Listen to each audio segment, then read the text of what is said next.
Black Star Network is here. Hold no punches! I'm real revolutionary right now. Support this man, Black Media. He makes sure that our stories are told. Thank you for being the voice of Black America, Roland. Stay black. I love y'all. All momentum we have now, we have to keep this going. The video looks phenomenal. See, there's a difference between Black Star Network and Black-owned media and something like CNN. You can't be Black-owned media and be scared. It's time to be smart. Bring your eyeballs home. You dig?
Martez.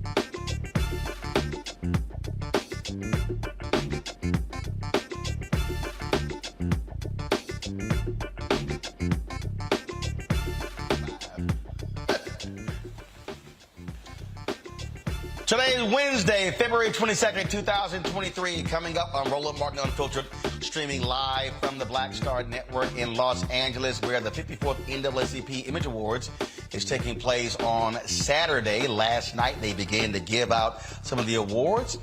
Virtually, we'll tell you, Jennifer Hudson and others who are the big winners. They're giving awards out each night. Then, of course, they have the Friday pre-show. Our award is going to be coming up, and then the broadcast on BET on Saturday. So we'll tell you about that. The Biden administration has put in some new rules, not allowing people to actually travel from other countries through Mexico to get a year. So we'll tell you exactly the impact on black and brown migrants. Montgomery, Alabama, the mayor there is looking to press criminal charges against the man who secretly recorded him and leaked a profanity-laced video audio that he says was also chopped up. Wait till we tell you about this here. New York City parents say their children endured years of racism, have filed a civil rights lawsuit against the city's education department. Amos and Tiffany Winbush said their children have endured unimaginable racism, physical and emotional trauma during their time at the Peck Slip School. We'll talk to them as well as their attorney. Also, the family of Malcolm X, they are suing New York and several federal agencies for responsibility for his death, according to the Audubon Ballroom. Plus, we're going to preview the upcoming State of the Black World Conference with Ron Daniels, president of the Institute, the Black World 21st Century. Plus, the creator of the world's first ever virtual reality charter school will join us for on our Tech Talk segment. It's time to bring the funk on Roland Martin Unfiltered on the Black Star Network. Let's go. He's got it. Whatever the biz, he's on it. Whatever it is, he's got the scoop, the fact, the find. And when it breaks, he's right on time and it's rolling. Best believe he's knowing. Putting it down from sports to news to politics. With entertainment just for kicks, he's rolling. It's on go, y'all. It's Roland Martin,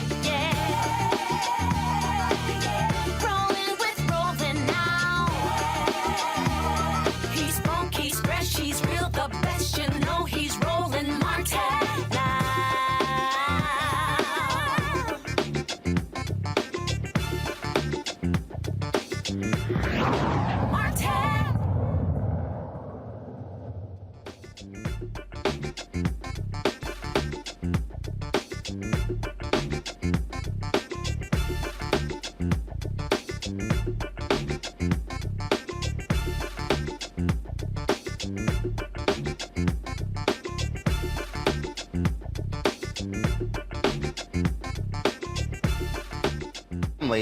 They want to hold the people accountable who they say played a role in his death. Their attorney is Ben Crump. They have filed a $100 million lawsuit against the CIA, the FBI, and the New York City Police Department, saying they played a role in the death of Malcolm X.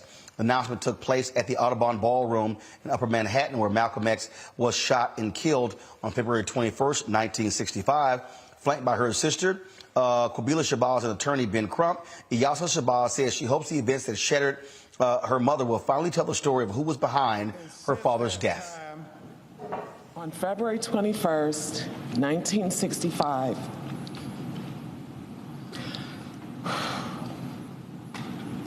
my mother came here excited to see her husband because a week prior, her home had been firebombed. She walked in here happy, and she left out shattered. For years, our family has fought for the truth to come to light concerning his murder, and we'd like our father to receive the justice that he deserves. The truth about the circumstances leading to the death of our father is important, not only to his family, but to many followers, many admirers, many who look to him for guidance, for love. And it is our hope that litigation of this case will finally provide some unanswered questions. We want justice served for our father. Now, folks, remember, 3 men were convicted But Muhammad Aziz and Khalil Islam were exonerated in 2021 after a renewed investigation into the cases against them showed evidence used to gain convictions was shaky and that authorities had held back some information. Aziz and Islam spent more than 20 years in prison. Islam died in 2009. In October, Aziz and Islam's family settled a $26 million wrongful conviction lawsuit with the city of New York. When we come back, we're going to talk to our panel about this here.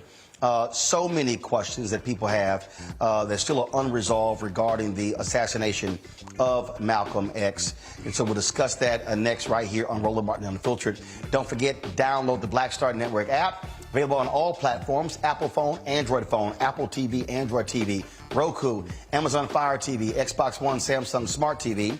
Also support us by joining our Bring the Funk fan club. Your dollars make it possible for us to do what we do, cover the stores around the country. Send check-in money orders to P.O. Box 57196, Washington, D.C., 20037-0196. Cash App, $RM Unfiltered. PayPal, R Martin Unfiltered. Venmo is RM Unfiltered. Zelle is Roland at RolandSMartin.com. Roland at RolandMartinUnfiltered.com. We'll be right back. Hatred on the streets, a horrific scene, a white nationalist rally that descended into deadly violence. White people are losing their damn minds.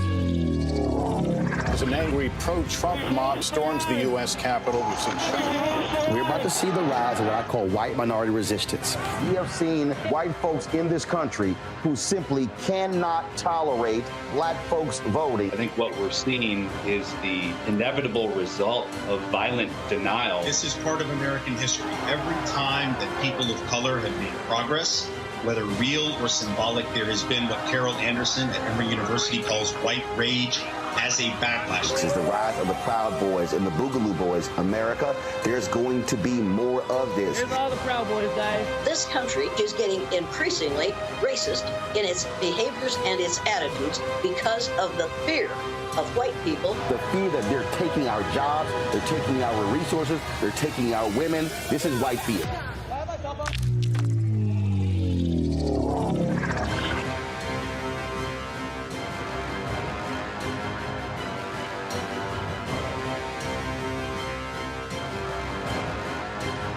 Next, A Balanced Life with me, Dr. Jackie, a relationship that we have to have.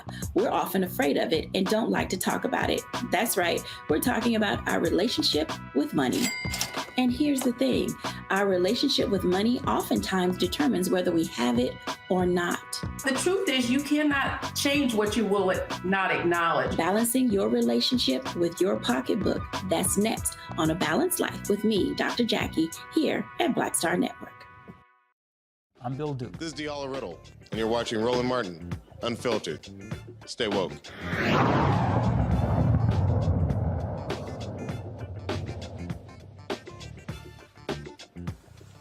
Go to the wide shot. What are y'all doing?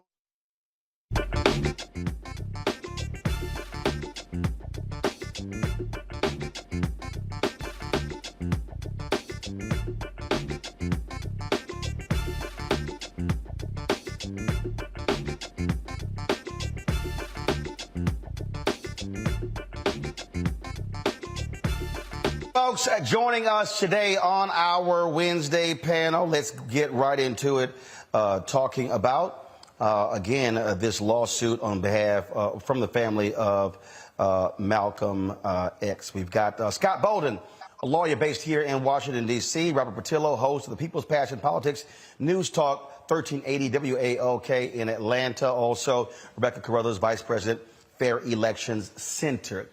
Scott, I'll start with you. This lawsuit, we know through, it was a Netflix documentary. We had the brother who did it and on the show, and he really uncovered so much information about it. And then, of course, you got this particular settlement here. And here's the deal with this lawsuit. We know there's a lot of information that is still redacted. That was a New York Police Department officer who, on his deathbed, talked about NYPD's involvement in this. What do you make of this lawsuit seeking answers? It's a really interesting lawsuit, a bit late in the game, but Ben Crump must believe he's got a smoking gun document, or he's filed this lawsuit to get access to those documents that have been kept secret or been redacted for several years. In a civil lawsuit, you can produce documents under seal whereby only the judge can see these documents if necessary. And that's one way of getting to them if they're relevant, probative, or material. Secondly, is the evidence stale? Are the witnesses still alive? A smoking gun document says that confirms a conspiracy to kill Malcolm X beyond what we believe. A smoking gun witness that's still alive, remember, this happened a long time ago. Do you have that person, and have you locked them into his statements to prove conspiracy? I think they've got an uphill climb, but the journey is going to be worth it if they can uncover, regardless of damages, if they can uncover and tell America what really happened in the assassination of Malcolm X. Robert, I see this really as an opportunity to try to wrangle out the information that for so long has been suppressed. Absolutely, and I think the primary focus of this is not on the quote-unquote $100 million, but the primary focus has to be getting past the motion to dismiss, getting past the motion for summary judgment, and getting to discovery, allowing the family to open up discovery in order to get interrogatories, requests for production of documents, depositions for any living individuals to open up police records as to what happened. The truth is, somebody out there knows exactly who killed Malcolm X, and the truth has to come out at some point. And I think this will be a great place if Democrats do retake power in 2024 for congressional hearings into the entirety of the governmental assassinations during the civil rights movement. We have many black political prisoners who are still in custody until this day. There are many black radicals who have stayed in exile their entire lives. We know the impact that the CIA and the FBI and other federal agencies had in fighting back in the political assassinations and prosecutions of many black revolutionaries. And I think it's time for Congress to come to terms with this, open up a full congressional investigation and provide answers to the hundreds or thousands of individuals who were murdered by the government of the United States of America during the course of the fight for black liberation. Rebecca, folks, a lot of people may not remember there was a United States House Select Committee on Assassinations in 1976. They were investigating the deaths of John H. Kennedy, President John Kennedy, and Reverend Dr. Martin Luther King Jr. So what Robert's talking about, that is not something that hasn't been done before. And remember, the King family actually had a similar suit where it was determined who played a role in the death of Dr. King. That actually went to trial. So what he's saying, it's been done before. So this lawsuit is not out of the norm. Sure. So we could look at precedent of where, yes, there should be some type of investigation. That investigation, yes, should happen publicly. Congress is a great platform in which to do so. But, broadening this out, just like what Scott and what Robert are saying, is that we need to look into the full COINTELPRO. We really need to understand what happened during the civil rights movement. We really need to understand the federal government's role in undermining and at times perhaps even working with state governments to undermine the movement. But to Scott's point about timing, unfortunately, this is the right time to do it. And I wouldn't say that this has happened, that the family has waited too late, but this is the opportunity when they've been able to do it. Waiting until 2021, where two of the folks who were convicted, their convictions was overturned. And then having those two people actually settle on the civil side for the time that they served, that they should not have been deprived of their freedom. So right now, this is the next step in that course correction. And yes, this has to be done publicly. The family deserves to know what happened to Malcolm X, and the public deserves to know what happened to Malcolm X. Yeah, again, there's Scott, go ahead. This would happen 60 years ago. Whatever has been blacked out of those confidential documents that are lying at DOJ, the real question if you get congressional action or even you subpoena them, is whatever the standard is for keeping it blocked out for national security purposes, are those purposes still necessary or real after 60 plus years? It may not make any sense. And one thing the plaintiffs may do in this case is make an application to DOJ or the other agencies or even to the White House to allow those documents to either be unsealed because the national security purpose has run its course, if you will. In fact, on some of these documents, you have to re-up after every 20 years or so, and that's got to be a parallel effort on the part of Ben Crump and the family. You know, the thing that I've always said, Robert, and I wish you had folks who were pressing President Biden on this before that, President Barack Obama. I fundamentally believe that every single piece of information in the Department of Justice dealing with COINTELPRO and civil rights folks should be all released unredacted. We need to know everything. We need to know who the hell were informants. We need to know what the hell they were saying. To me, all that is important because what this country did to black people in that period, to me, is an abomination. Oh, well, not just what they did, what they are still doing. We know for a fact, we've seen in the last several years, people infiltrating peaceful black marches and then attacking individuals, trying to turn them into violent rallies, online provocateurs, as it would be, trying to create division within the black community and the civil rights movement. So it's not that the government stopped doing these things, it's just they changed tactics to be updated with the times. And this is why I think it's so difficult to get congressional action or a presidential blue ribbon panel on the issue, because not only will we be uncovering what they did previously, we'd be uncovering what they are currently still doing. And the crimes that this country has committed against those black revolutionaries during the civil rights movement.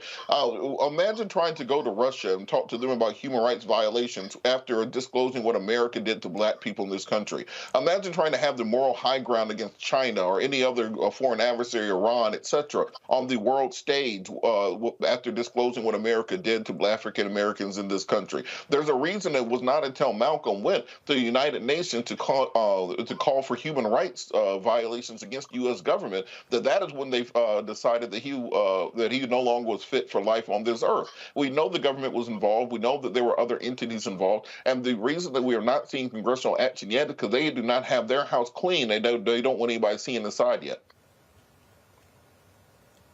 Rebecca? You know, maybe at this point as Black Americans, we have to go beyond the United States federal government. Maybe we need to go to The Hague. Maybe we need to go to the International Court Tribunal and actually make our case there. Because the point is, we need to have something in the historical record. We need to be able to point and actually have official documentation of this is what the experience of being Black in America has looked like. These are all the things that the federal government and state governments have done to its Black citizens. And then as we move forward with reparations, we know exactly where and how and who and what those reparations should go to. All right, folks. So before we go to break, glad to have Scott Bolden here. He's not sitting in jail. Y'all might remember the story we told you about where the federal judge in Baltimore, in the case of Marilyn Mosby, she was not happy with Scott, y'all. She threatened to throw his ass in jail. I don't know whether or not she dated a Kappa in college, but let's just say, man, she was upset with Scott cussing on the courthouse steps. And, of course, her going after Scott caused his law firm to have to remove themselves from the case of Marilyn Mosby. She had to get new attorneys in that case as well. So, Scott, bring us up to date on what happened with your case, because clearly you're free.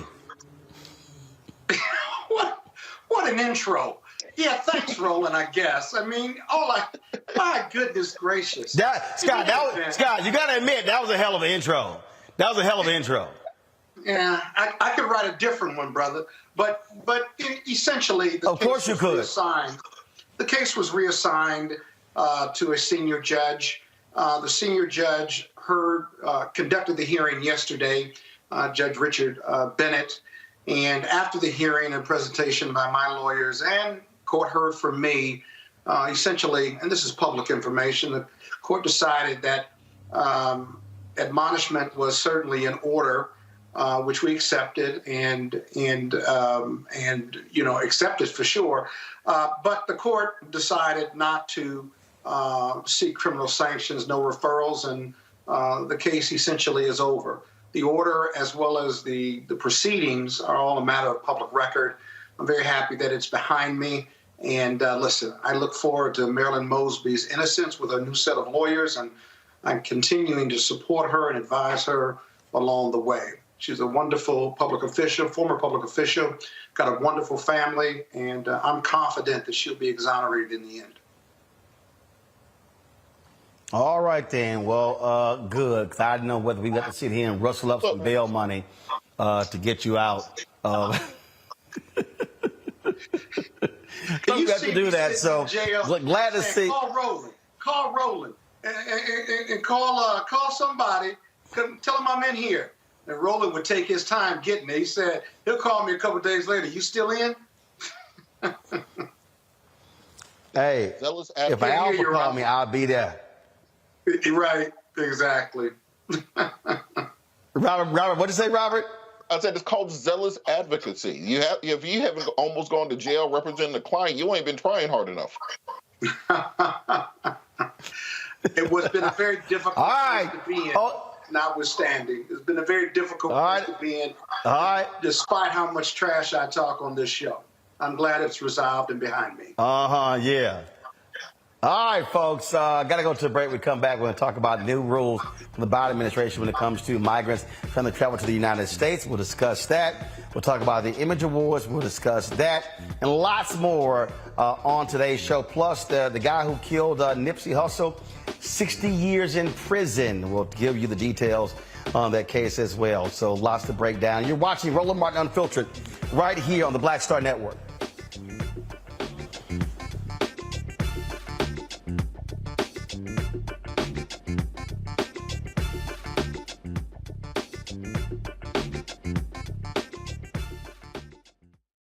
Next on Get Wealthy with me, Deborah Owens, America's Wealth Coach. Listen to this. Women of color are starting 90% of the businesses in this country.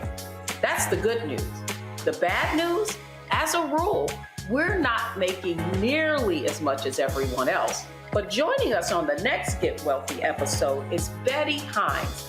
She's a business strategist, and she's showing women how to elevate other women. I don't like to say this openly, but we're getting better at it.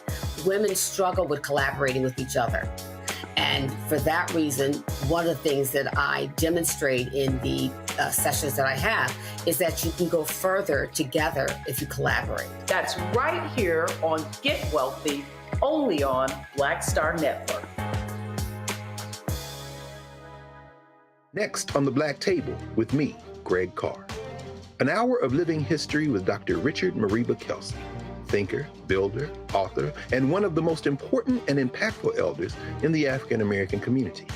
He reflects on his full and rich life and shares his incomparable wisdom about our past, present, and future. African genius is saying that my uncle was a genius, my brother was a genius, my neighbor was a genius. I think we ought to drill that in ourselves and move ahead rather than believing that I got it. That's next on the Black Table, here on the Black Star Network.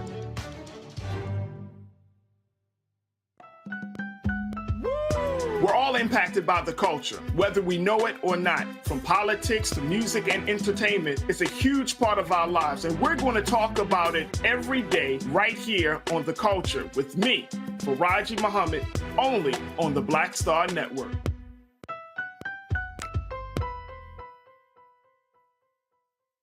This is Diala Riddle. What's up, y'all? I'm Will Packer. I'm Chrisette Michelle. Hi, I'm Chaley Rose, and you're watching Roland Martin Unfiltered.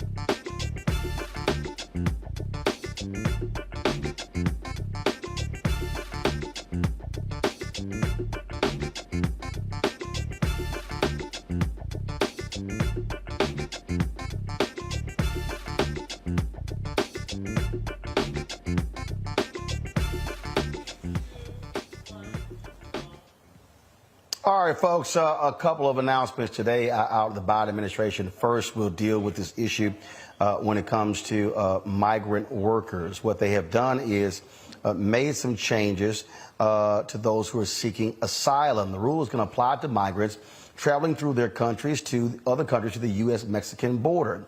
So what's going to happen is there are going to be some exceptions as well. Joining us now is Gerline Joseph, founder of the Haitian Bridge Alliance.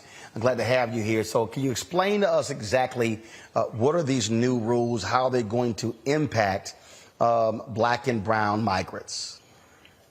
Thank you so much for having me once again. The reality is with the new policies, the new rules are creating extreme barriers for people seeking asylum at the U.S.-Mexico border specifically.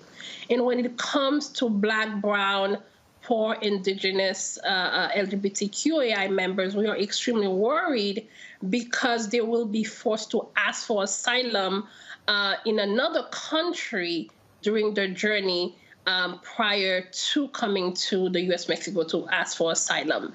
And even before we delve into more details, we want people to understand that seeking asylum is the legal and right thing for people who are fleeing extreme danger, political turmoil, gang violence, etc., to come and be able to ask for asylum. So with that in mind, we are pushing back, saying we must allow people to come and ask for asylum, not using policies that are put in place as deterrent. And not only that, using policies that were created by Trump and Stephen Miller.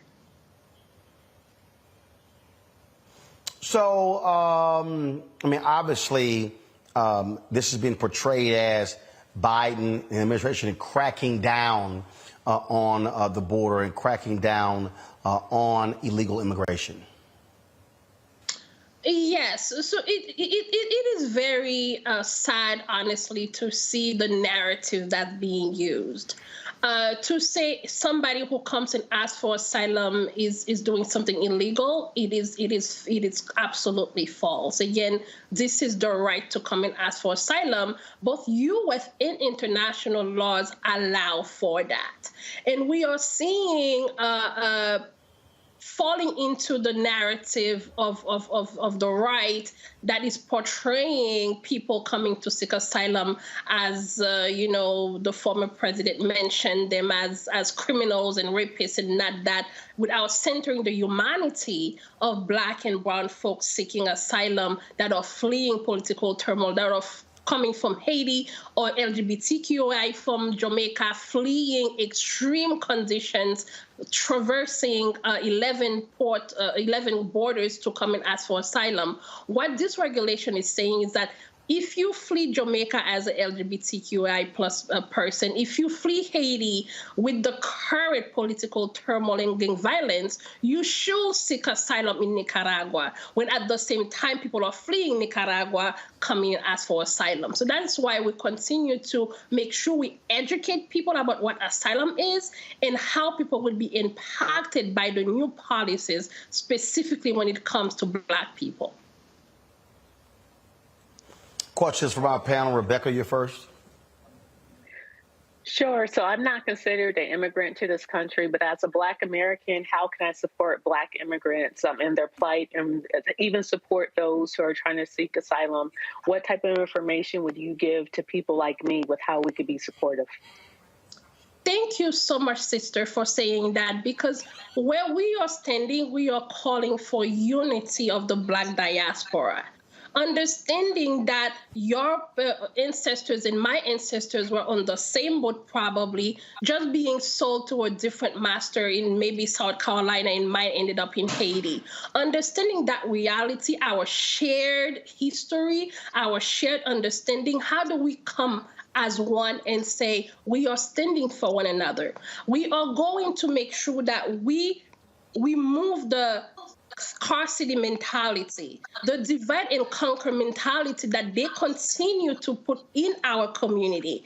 As a Black American myself, a Haitian American, it is imperative that we come together and support migrants especially Black migrants from the Caribbean and coming from many different in Africa, from Cameroon, from Mauritania. Right now, we are calling on President Biden to provide temporary protected status for Cameroon.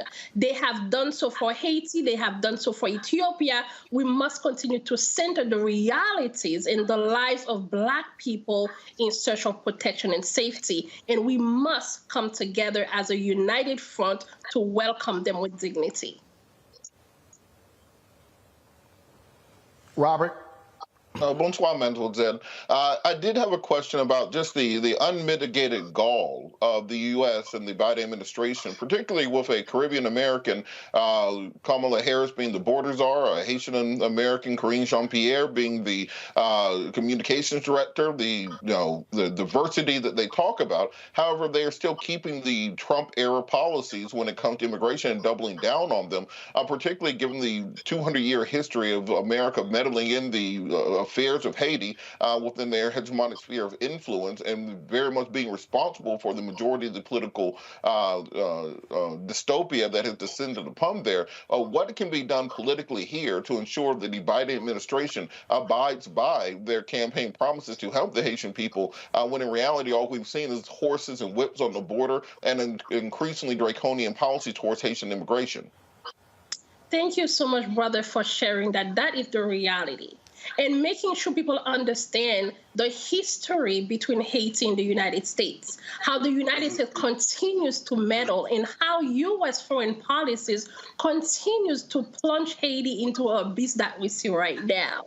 And we are calling for united front again to make sure that U.S. foreign policies don't continue to meddle in a very negative ways in the affairs of Haiti.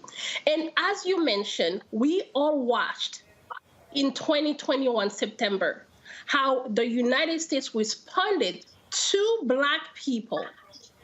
And the response was specifically because we had Black people at the border. And the whip that we saw was the reality. And that treatment continues because I will tell you right now that 21,000 people have been deported under the Biden administration. Yes, we applaud the administration for having and really uplifting people like Karine Jean-Pierre, who is also Haitian American, the vice president, whose father is from Jamaica. And we really want to make sure that equity is in all aspects of that, and making sure that we center the lives of Black migrants specifically. And as we continue to celebrate Black History Month, understand the impact of the Haitian Revolution, the impact of what the contribution of Haiti and the Haitian people continue to make in the United States. So it is imperative that we look at those policies, that we ask the Biden administration, we ask Congress, we ask the elected officials to make sure that foreign policies toward Haiti are centered into the well-being of Haiti and the Haitian people, so they don't have to flee. They don't have to come to the border. And I can tell you that all the people that I talked to, none of them said we woke up today and we just wanted to leave. They leave because they have no choice. But if given the choice, they want to stay in their home. That is why we call on the U.S. government to be a true friend to Haiti for once and for all by supporting infrastructure, by supporting sustainable infrastructure in Haiti to help people with proper road, agriculture, education, hospital, healthcare, so people don't have to flee. But when home is in the mouth of a shark, people have no choice but to flee. So the policies that are being put in place cannot be deterrent policies. They have to be finding a way to welcome people, especially Haitians and other majority Black countries, with dignity. Scott? Yeah, but I hear you, and you are a terrific advocate for the Haitian immigration issue, but it's not happening. Not happening under Biden and not happening under Trump. So let me ask you this. What are the three things that need to happen to fix this problem, right? And why is it that the Biden administration won't do it, in your opinion? I think the first thing we need to look into is the root causes of Haitian migration. And that is something that the Biden administration is refusing, honestly, to really touch on. We are seeing them talking about root causes of migration from other countries, but the refusal to address root causes of migration of, I would say, forced migration of Haitian is not something they are willing to do. And I can only think because, of course, the relationship between Haiti and the United States, the fact that we are the first Black republic, all of those things continues to be, a factor in how the United States view and deals with Haiti. That is why we are asking again for policies that are fair, that are able to welcome people with dignity. But unless and until we address the root causes of migration of Haitians, which is political instability, which is impacted by U.S. foreign policies, which is impacted by the core group, which is impacted by many international forces, and include deportations of Haitians that we call external violence. So we are seeing a combination of internal violence in the country of Haiti and also external violence by deportation of Haitians who come and flee and ask for asylum being sent back to Haiti. So we really have to look into those different aspects and address those with Congress, address those with the political, with the elected officials, and really put the Biden administration to do the right thing. Yeah, but what are the top 3 things that need to happen? What 3 changes would you ask for that are doable and would fix this issue? The top 3 things, again, as I mentioned previously, is addressing root causes of migration. That's number 1. Number 2, highlighting the fact that U.S. policies play a big role in the destabilization of Haiti, forcing people to flee. Number 3 is allowing people to come and ask for asylum, providing a safe pathway for Haitians in other majority Black countries to ask for asylum. So we have been in communications, we have been pushing those through, but if we are able to address those 3 pieces, I guarantee you that we will find some more solutions. Sure. Thank you. All right, then. Well, look, we certainly appreciate it. Jolene, thanks a lot. Look forward to having you back. Thank you so much for having me. Folks, we come back, we'll talk about Vice President Kamala Harris being at Bowie State today, talking about a new plan to help homeowners when it comes to purchasing a home. You're watching Roland Martin Unfiltered on the Black Star Network live here in Los Angeles. Of course, download our app, Apple phone, Android phone, Apple TV, Android TV, Roku, Amazon Fire TV, Xbox One, Samsung Smart TV. Watch us on Amazon News. If you got the Amazon Fire TV or the stick, simply go to Amazon News. You can see us right along with the other cable networks like CNN, MSNBC, and Fox News. We'll be right back. When you talk about blackness and what happens in Black culture, we're about covering these things that matter to us, speaking to our issues and concerns. This is a genuine people-powered movement. There's a lot of stuff that we're not getting. You get it, and you spread the word. We wish to plead our own cause.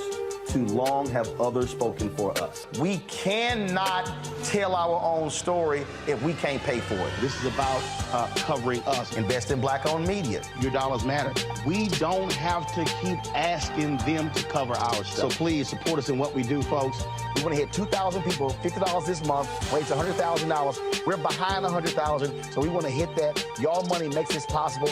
Checks and money orders go to P.O. Box 57196, Washington, D.C. 20037-0196. The Cash App is $RM Unfiltered. PayPal is R Martin Unfiltered. Venmo is RM Unfiltered. Zelle is RolandS.Martin.com. Most people think that these television shows that tell stories about who we are as Black men, and then they paint these monolithic portraits of us. They think that they're being painted by white people. And I gotta tell you, there are a whole bunch of black folk that are the creators, the head writers, the directors of all of these shows, and that are still painting us as monoliths. The people don't really want to have this conversation. No, they don't.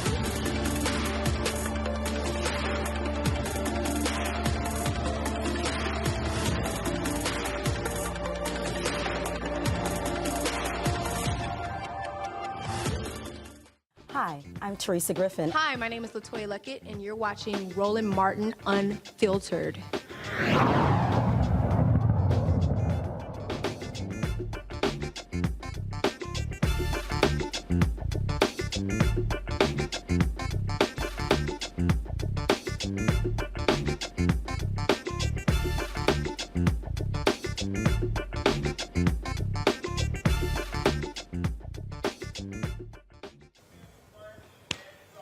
All right, folks, welcome back to Roland Martin Unfiltered. Parents in New York City say that their child has endured unimaginable racism in that particular school system, at elementary school.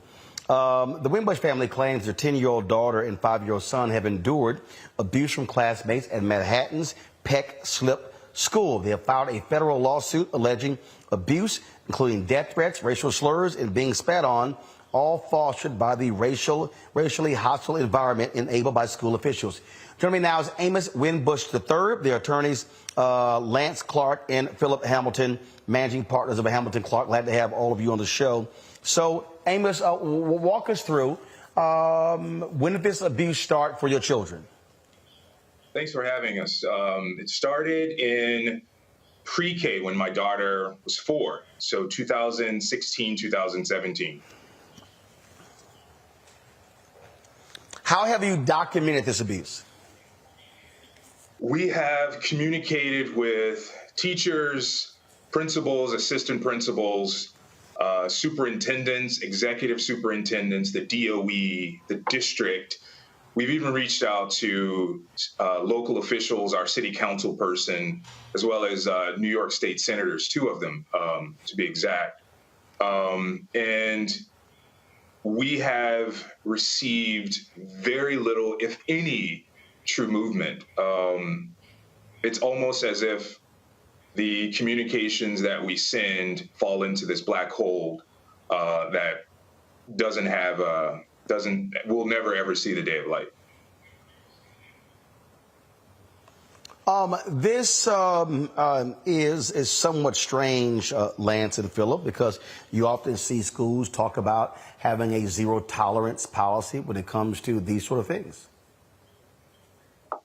I mean, Roland, it's strange yet not in any way surprising, right? Sometimes these policies, as we know full well, are what we would amount to as lip service, right? And I think in this instance, with the allegations that we put forth in the complaint, that is very much so true in many respects, even with regards to the week that we filed this matter. It was the Respect for All week in regards to the New York City Department of Education, but we have very thoroughly put forth the fact that over the course of the years that Mr. Winbush and his wife have had to endure their children not being respected, disrespected, physically assaulted, spat on, psychologically, engaged with in regards to a lot of trauma that they've had to suffer.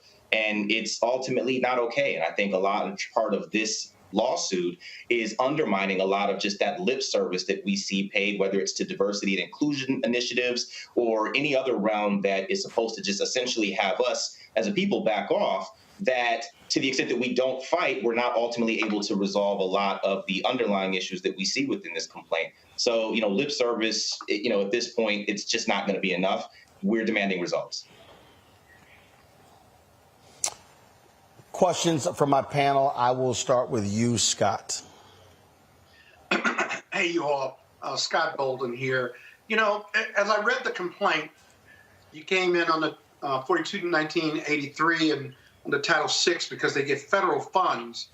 But the complaint reads like a book of abuse, basically. I'm actually really surprised that the school system and the school itself has not engaged you, actually, has not tried to resolve these issues, has not had a zero tolerance policy. Are you arguing that they just completely ignored every one of these complaints and never sat down with the parents, didn't sit down with the lawyers, and they basically invited this lawsuit. As I read the complaint and the PR on this, that's kind of what I pulled out of it. But is that totally accurate? Well, I wouldn't say they invited the lawsuit, but we did reach out to them. And you would think that if you were in a school district or if you were in a school and they're little kids that we're talking about, and lawyers contact you and say, you know, we have a system of abuse and we have these allegations of children being abused, their lives being threatened, spit on, discriminated against, that someone would say, hold on, let's look into these allegations. This is serious. But when we emailed the school district, not one person got back in contact with us. Not one person wrote us back. Not one person said, oh my Lord, is this really happening? What can we do to help? Nothing. Or even a mediation or a conference with the lawyers, but let alone without the lawyers. Your client certainly has endured this for several years. I mean, I just can't believe that a school system, a public school system that gets federal funds, wouldn't want to meet with the parents, try to work this out with the parents before the lawyers got involved. Actually, it's in their best social, political, and business interests as a school to resolve these issues. I think we all share the same shock. Absolutely. Because we said the same thing internally. Like, what are these guys doing? At least, shoot us an email. Send a pigeon with a note on it. Do something. Let us know that you actually care about these kids who we are saying, and we have documented evidence that have been abused, systematically brainwashed to think that these things are not happening to them. It's all in your head. It's not racism. It's okay. When we all know, and that train is never late. That train is never, ever late. And they will have you thinking that this is all in your head. And then when you try to do something about it, this brother has been fighting for the dignity of his family for a very, very long time. It's bigger than his family. How many brown kids are going through this and dealing with this, but they don't have the voice that they don't have the voice. But here's one last question, if Roland will let me, and that's this. Here's a $1 million question. If all that's happening over the years with the kids, and I think it's awful, quite frankly. I would have been trying to hurt somebody over this over the years. Why not put the kids in another school? Why not avoid this type of abuse and just put them in a safer environment, a better environment, a more enriching environment for their education and their mental welfare? Because that's going to be the lawsuit begs that question. My wife and I asked ourselves that question every single day, and the answer was really simple. At the end of the day, when you've reached out to the school district and you've reached out to the DOE, and we received a reply back from the DOE, the lady who actually runs our district, and she says to me that what I described to her, this is a white lady, doesn't sound like racism. Now, what started that conversation to reach out to the DOE was a little white girl telling my daughter that her skin was brown, and that meant that it was dirty, and that she needed to take a bath and scrub it so that it could be clean and white like hers.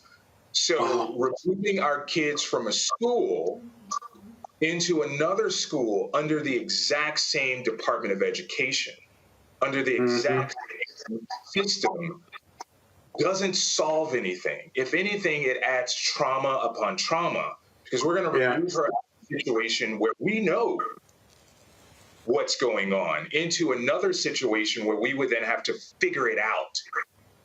And the damage of figuring it out over and over and over again, we, number one, didn't want to do. And number two, Black families for hundreds of years had to flee in the dead of night to run away from racism, bigotry, and violence. And we did not want to create a timestamp in our children's minds that they did something wrong, that their skin color was wrong, and that every time that it is approached to them, that it's time for them to pick up and run. There's literally nowhere to go. And they knew that. The school officials knew that. And most importantly that we figured in this whole process is that they made the calculation that Black people are emotional. So if Black people are emotional, we can coddle them for a period of time, let them know that we hear them, but not do any action to prevent it from happening over and over and over again. So when enough becomes enough, then it's enough. Yeah, that's unbelievable. Rebecca, Rebecca, your question. So, like Scott, I read through the complaint, and I had the same question as Scott. You know, what I read, it was very horrible. The emotional and psychological violence that happened to your children. So first, I'm sorry that happened. But I have the same question as Scott. Why, keep your children in that type of situation when there is violence and harm that's actively happening to them? And I understand your perspective of enough is enough, because my family, fled from the South and the Northern migration. My family has that story as well. So I'm going to just broaden this out. What do you want out of this? Do you want your kids to be able to return or to stay if they're still within that school system? Do you want folks fired? Do you want there to be some oversight from like the state of New York education, a Department of Education? What do you want in all of this? First, I want to say that it's not just our kids. We have friends we live in Lower Manhattan. We've lived here for 18 years. We are active participants in the community. It's not just our kids. It's not just in this school. It is a systemic problem across New York City. That's the first thing. So regardless of where we place our kids, they're going to experience this because the indifference that's presented by the adults in the room to these problems allow it to fester and have roots. What we want is, number one, accountability, and we want transparency. The basic things that human beings want is to be seen, heard, and valued, right? So at the end of the day, when you have a complaint, it should be a transparent process to submit that complaint, how that complaint is investigated, what the results of that complaint actually is. We believe that there should be a rating system within schools and within school districts so that we see what's happening with our kids and we can have an open and honest conversation around racism, bigotry, violence, and bullying, and how officials, both on the school level, the district level, and the DOE level, aren't doing anything to address it. New York State, New York City has stated that racism is a public health crisis. If that's the case, why aren't we doing anything about it? Robert, real quick, final question. Well, that kind of actually rolls into my question, which is, is there a pattern and practice of this in the district? Have you spoken to other parents that this has happened to? Have you thought about adding other parents to the lawsuit if this is a systemic problem and other people are experiencing the same thing? Robert, I think that's an amazing question. One thing that prevents a lot of people of color from coming forward is the fear of retaliation. The fear of retaliation at their jobs, the fear of retaliation of friends and people in the neighborhood. So the question isn't if it's happening. The question is, we know that it's happening. Why isn't anyone solving it? Yes, we have several friends who removed their kids from our school into a neighboring school. And the exact same thing is happening to their 6-year-old son that happened at Peck Slip. It is a systemic problem. And what they are teaching these kids, especially little white boys and white girls, is that they're able to weaponize their whiteness very early on. And they play that to great effect. And our kids are the ones who are bearing the brunt of it. Our son and our daughter, they've literally shrunken themselves, where other kids, other white boys and girls are taught to take up room. And as a parent, it breaks our hearts because we recognize that this is a behavior that they themselves learned for self-preservation, to shrink, to not be seen, so that anything that could happen, they will try not to make it be their fault. But it's never their fault. They can't change their skin color. All right, then. Well, gentlemen, I appreciate it. Thank you so very much for joining us here on Roland Martin Unfiltered. Thank you, Roland. Take care. Thanks, Roland. Thanks a lot. We come back. We're going to talk about a new program helping homeowners get their first home and cover some other news of the day right here on Roland Martin Unfiltered, including the NAACP Image Awards. Did we win for our Outstanding News Special? I'll tell you when we come back. Back in a moment.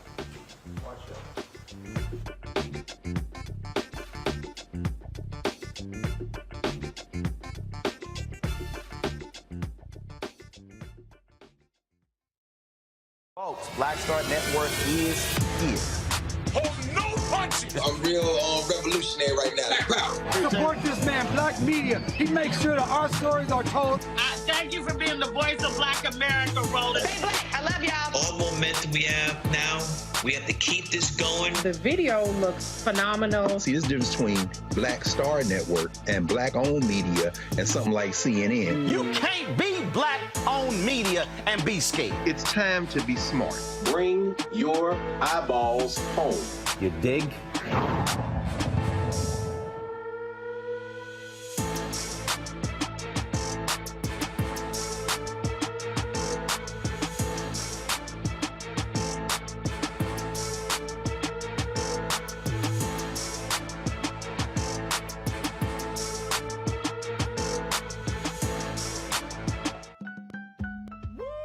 We're all impacted by the culture, whether we know it or not. From politics to music and entertainment, it's a huge part of our lives, and we're going to talk about it every day right here on The Culture with me, Faraji Muhammad, only on the Black Star Network. On a next, A Balanced Life with me, Dr. Jackie, a relationship that we have to have. We're often afraid of it and don't like to talk about it. That's right, we're talking about our relationship with money. And here's the thing, our relationship with money oftentimes determines whether we have it or not. The truth is you cannot change what you will not acknowledge. Balancing your relationship with your pocketbook. That's next on A Balanced Life with me, Dr. Jackie, here at Black Star Network. Hi, my name is LaToya Luckett. Yo, it's your man Deion Cole from Blackish, and you're watching Roland Martin Unfiltered. Stay woke.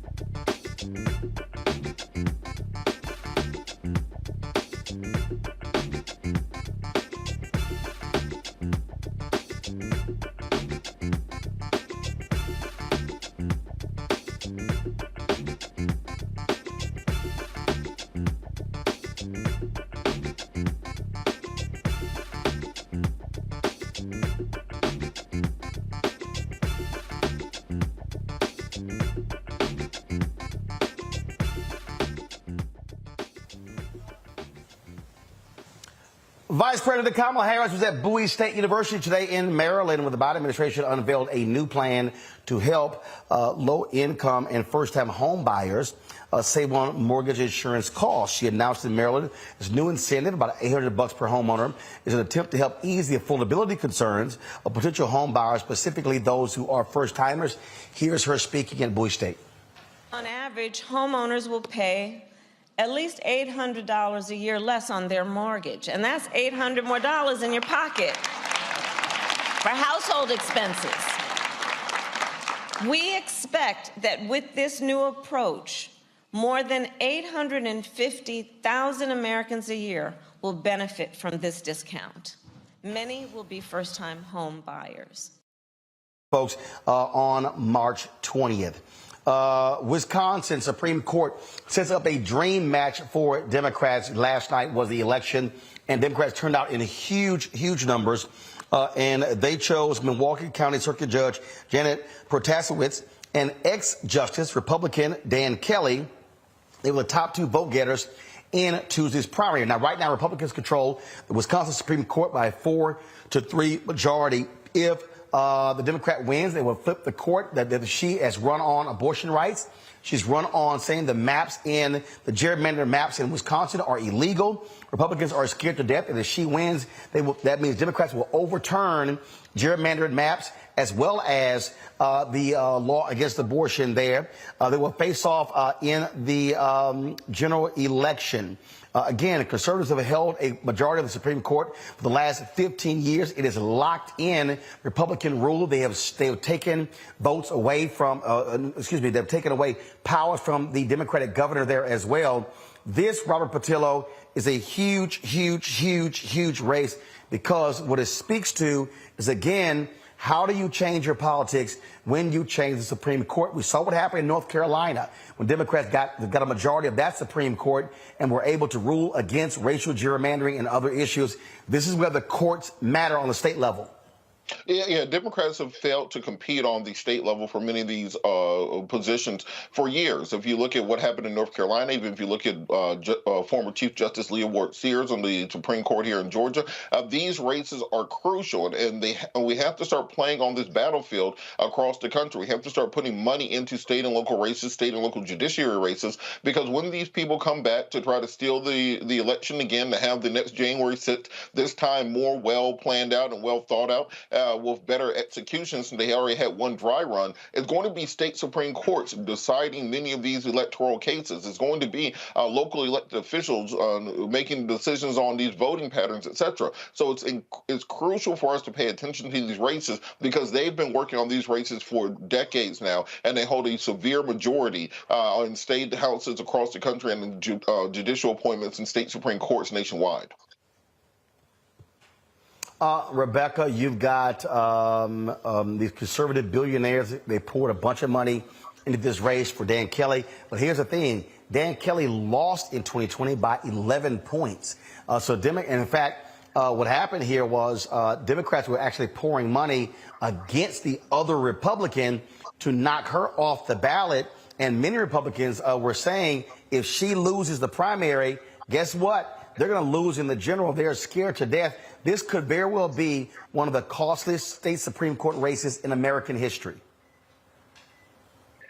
Yeah, to Robert's point, the Supreme Court races are the races that we really need to pay attention to. Like we even saw last year what happened in Ohio when folks didn't take those Supreme Court races very seriously. And then even to Scott's point, what happened in North Carolina, you have now the North Carolina Supreme Court saying that they're going to go back to previous cases that was determined by the previous court, which was a Democrat majority court. And they're going to try to undo voting rights in North Carolina. And so I think it's very important for folks who are involved, whether it's the parties or whoever, community groups have to make sure that people understand why these races that are off races or off cycle races, why they're so important, why they and how they impact people's daily lives.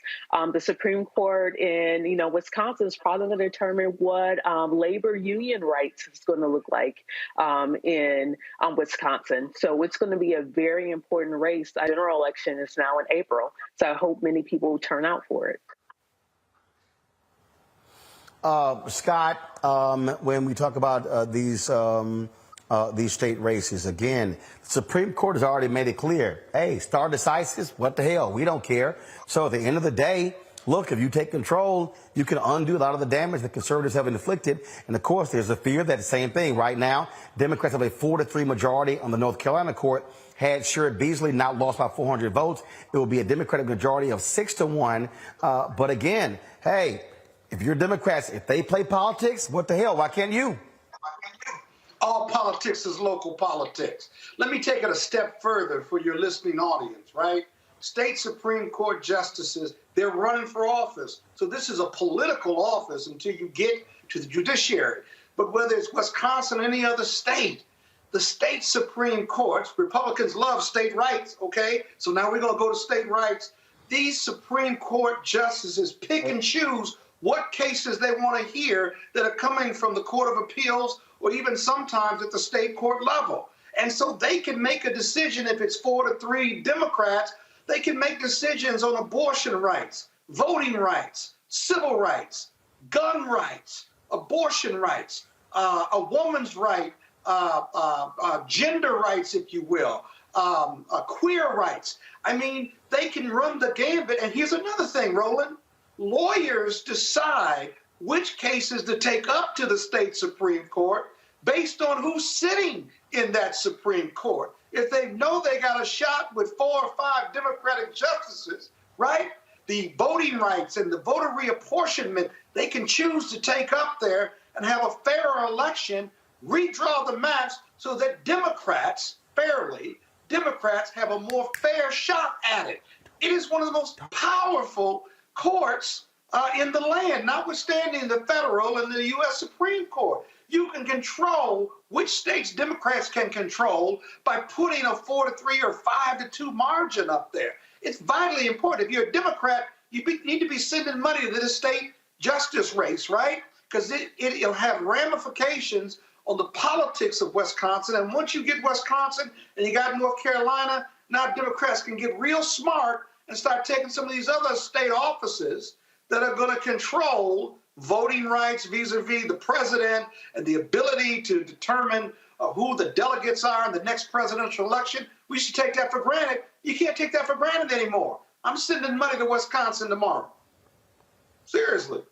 Makes sense. Folks, history made last night in Virginia when Jennifer McClellan defeated Republican Leon Benjamin in the Tuesday special election to fill the seat of the late Donald McEachin, who died in November. McClellan was a state senator and corporate lawyer. She was declared the winner over Republican Leon Benjamin, a pastor. Within the first 30 minutes of the polls closing, she ended up getting 70% of the vote. Again, first black woman to represent Virginia in Congress. So congratulations to her. This story out of Montgomery, Alabama is pretty crazy. Leaked audio surfaces of Montgomery, Alabama's first black mayor, Stephen Reed, making some pretty disparaging remarks about the black vote. The 2-partial audio clip released Monday of a 2020 conversation Reed had with Charles Lee, the director of the nonprofit organization That's My Child. In the audio, Reed makes profanity-filled remarks about race, investment in the city, and apathy towards Maxwell Gunther Air Force Base. Now, again, this is not being fully authenticated. Was it chopped up? Was it edited? But here is some of what was said. Don't ask me. I can come smile. I don't fucking have to do no goddamn work. Right? I don't have to do no work systemically, and I'm going to be fine. And guess what? I will always get 38 to 45% of the white vote. If I get 30 to 45% of the white vote, I don't fucking have to damn get the black vote I got this past election. I'll fucking win. You got a black city, that's great. You can have all black everything. And guess what? You won't have green nothing. If the white money thinks that you are looking after their shit, they will take their shit to Pratt Mill, they will take their shit to Pike Road, and you won't have shit. I'm not going to have a single fucking conversation with the governor or listening to the governor about Maxwell Gunther. Guess what? I don't know nobody who wants to Maxwell Gunther, except for people I have to meet as a mayor. I don't know nobody there. So if that shit is so important to y'all, then y'all better do some shit that's important to me.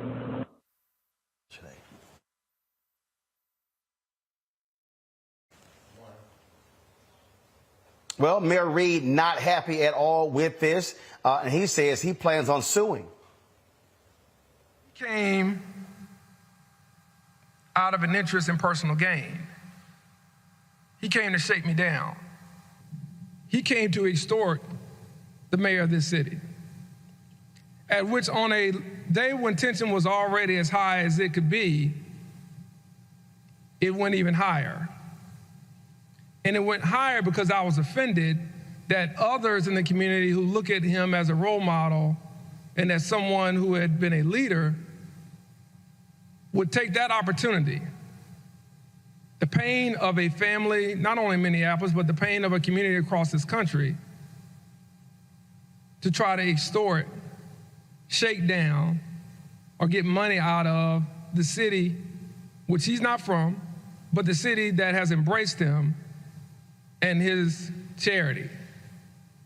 And so what you hear in splices of the manipulated audio is an angry person who is frustrated and is very, very displeased, to put it mildly, with someone who has gotten the confidence of many leaders in this community asking about where his money is. Reed says his remarks were made in anger and taken out of context. He apologized for the language that was used. When we come back, we'll talk with Ron Daniels about his upcoming conference in Baltimore, as well as our Tech Talk segment. You're watching Roland Martin Unfiltered on the Black Star Network.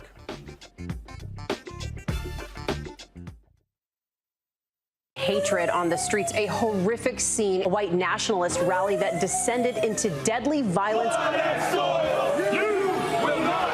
White people are losing their damn minds. As an angry pro-Trump mob storms the U.S. Capitol, we've seen shooting. We're about to see the rise of what I call white minority resistance. We have seen white folks in this country who simply cannot tolerate black folks voting. I think what we're seeing is the inevitable result of violent denial. This is part of American history. Every time that people of color have made progress, whether real or symbolic, there has been what Carol Anderson at Emory University calls white rage as a backlash. This is the rise of the Proud Boys and the Boogaloo Boys. America, there's going to be more of this. Here's all the Proud Boys, guys. This country is getting increasingly racist in its behaviors and its attitudes because of the fear of white people. The fear that they're taking our jobs, they're taking our resources, they're taking our women. This is white fear.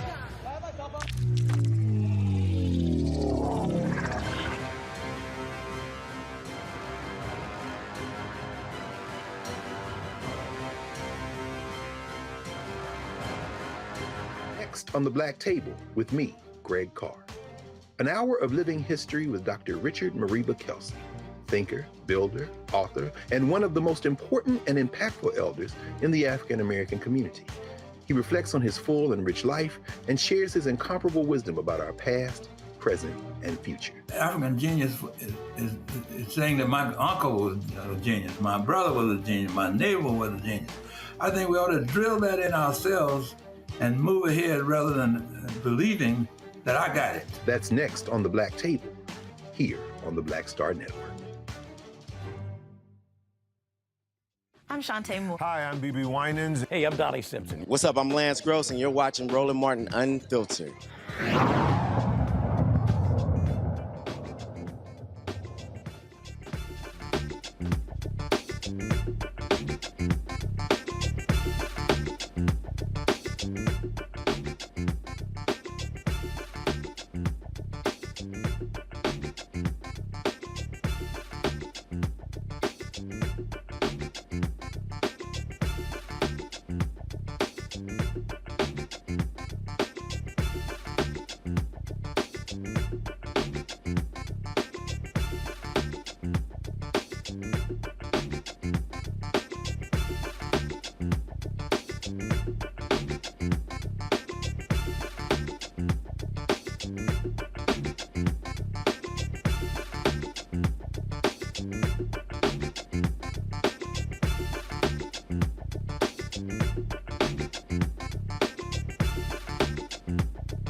Rihanna Mosley was last seen at her Spokane, Washington home on February 15th. The 11-year-old is 5 feet 8 inches tall, weighs 95 pounds, with black hair and brown eyes. Anyone with information about Rihanna Mosley is urged to call the Spokane, Washington Police Department at 509-625-4100, 509-625-4100. All right, folks, we're here in Los Angeles. This week is the 54th NAACP Image Awards, and what they've done is they've actually been giving out awards virtually last night, 2 nights ago, last night. You have the pre-dinner, which is on Friday. And then, of course, on Saturday, they actually have the Image Awards, which is airing on BET. Last night, you had big winners. Jennifer Hudson won for Best Host for her show. And in the Outstanding News special, we lost out to the Michelle Obama special with Robin Roberts on ABC. Pull up the slate piece of the night 2 winners, folks. So you see it right there. Those are your literary winners. Some of the winners there. You could go to the next one as well. Trevor Noah won for Outstanding Variety or Game Show with The Daily Show with Trevor Noah. As I said, we lost out to ABC and Michelle Obama and Robin Roberts. Outstanding News category. You see Viola Davis wins an Outstanding Literary Work. You also have some of the other winners as well. And so one of the winners actually posted the video. Do y'all have the video? You should have it, of her reaction in winning in one of the literary categories. So roll it. Are the nominees for Outstanding Literary Work Instruction. Black Joy, Resilience and Restoration, Cooking from the Spirit. Whoa, good job, Miss Tab. Eat Plant Stage, 91 vegan recipes. Even Pinky. Pinky Cole. Homecoming, Even overcome fear and trauma to reclaim your whole authentic self. Tema Bryant. The 5 Principles. A revolutionary path to health, inner wealth, and knowledge of self. Noon Iboma. And the winner for Outstanding Literary Work Instructional is Black.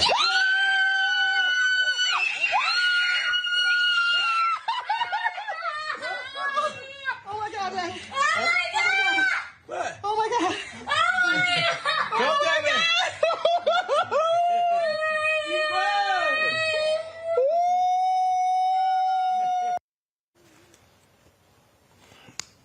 As I said, you have, again, tonight there's a symposium taking place. I'm going to be participating in that.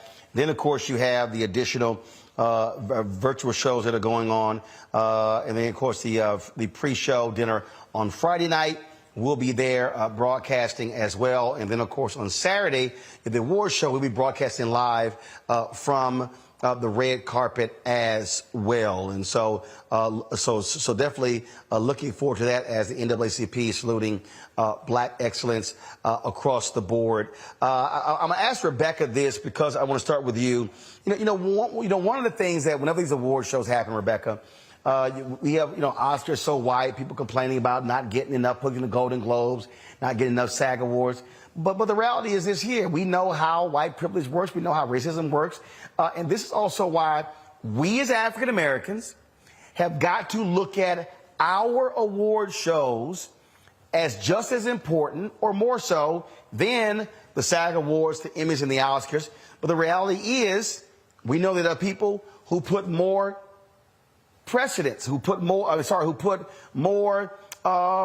emphasis on the bigger, more established awards. And so this is something that we actually have to be thinking about ourselves, how we value ourselves and our own shows. Yeah, absolutely. The whole idea of someone else's or white folks' ice is somehow colder than our own ice. I mean, the NAACP Image Awards, I mean, that's a place to show up to. That is our thing. That is for us. That's being recognized for us, by us, and quite frankly, that is more important than trying to convince a society, a mainstream society, to accept us, to understand us, and to celebrate us. And you're right, we have to celebrate ourselves. We have to celebrate each other. And to me, that's a lot more important than other people accepting us. So I'm so excited that this show was nominated for the NAACP Image Award for that special election night coverage. Thank you so much for letting me be a part of that night as well, just like Scott and Robert as well. But yeah, it's exciting. This is for us. This is our show. This is our award. So it's a privilege. It would be a privilege to be in the building. Well, and look, here's my whole deal, Scott. You put Michelle Obama, Barack Obama in the category. It's just like if you're doing a documentary for the Oscars and dealing with the Holocaust, like you're gonna win. Now, somebody may say, "Oh my God, Roland." No, the fact of the matter is, many folks in Hollywood said that. I remember when Spike had 4 little girls look, same thing happened. And so I know that look, I won TV1's first 2 Image Awards, my interviews with Senator Barack Obama, Michelle Obama. But the bottom line is here, I'll put up our election night coverage over anything ABC does, even with Michelle Obama, because I also understand what is truly for the culture. Yeah, we got to tell our stories. And one of the things I like about our show is that we tell our stories daily and nightly, and there's no other show out there doing that. I understand the interview with Michelle Obama and what have you, but I will tell you, our election night coverage on TV1 when Trump won was just an incredible night of loss for many of us, but it was an incredible night at that restaurant, and Kathy was there and a whole slew of folks, and we were up until maybe 1 or 2, maybe 12 or 1, lamenting our losses at Democrats. No, it was 2. It was 2. It was 2. Yeah, it was 2 o'clock. But that show was awesome. I had never seen a show in a restaurant with a live audience where we were moving people in and out, and the interviews were fresh, the numbers were coming in, and we had dead spot-on number coverage like any other network, and I wouldn't expect anything less. And I'm not blowing smoke at you, but that gave a lot of folks like me and others opportunities to provide commentary that you're not going to get anywhere else. And so for me, the NAACP Image Awards, Roland, you live that every day.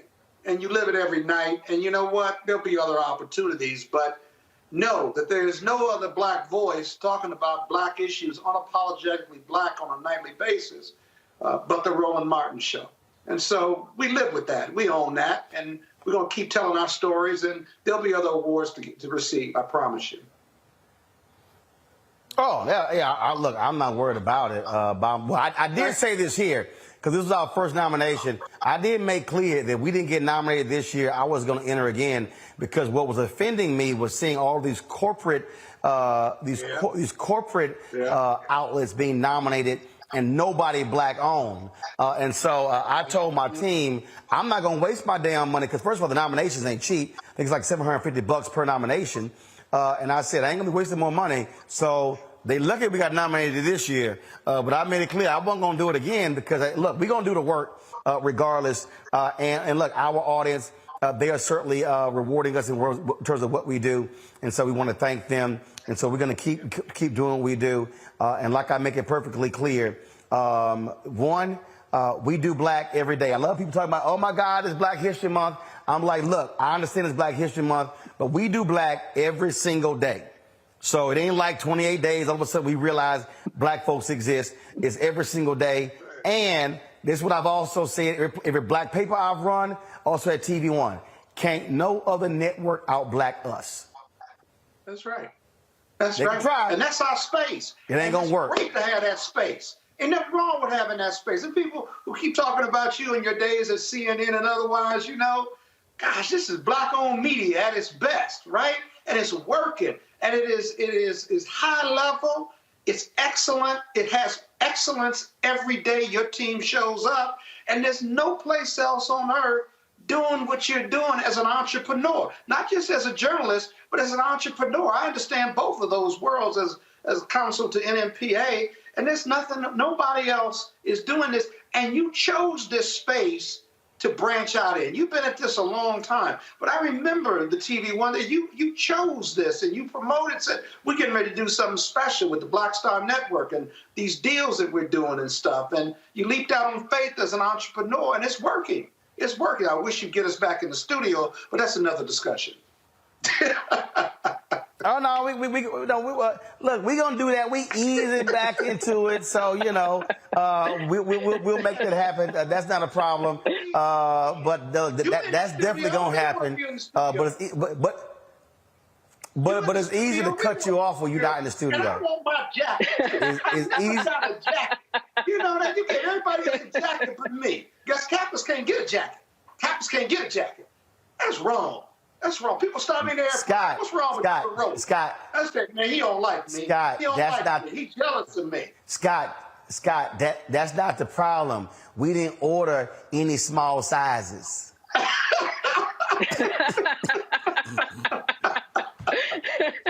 You walked into that one. You walked into that one. All right, y'all. I gotta go to a break. We'll be. Yeah, you walked right into that one. That's right. You can't blame that one on me. I'm just saying. You kept going. I'm like, I got something for you. All right, y'all. I gotta go to a break. We come back. Ron Daniels. To it. Ron Daniels is next. Roland Martin Unfiltered on the Black Star Network. And yes, I'm real black. I got my shoes off. Go to the wide shot. I got my shoes off doing the show. And that's what you can do when you own it. I'll be back.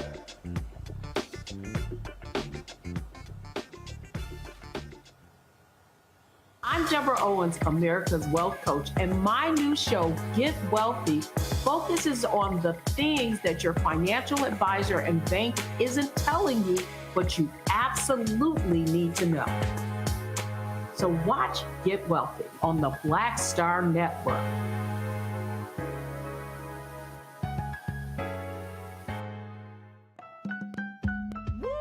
We're all impacted by the culture, whether we know it or not. From politics to music and entertainment, it's a huge part of our lives, and we're going to talk about it every day right here on The Culture with me, Faraji Muhammad, only on the Black Star Network.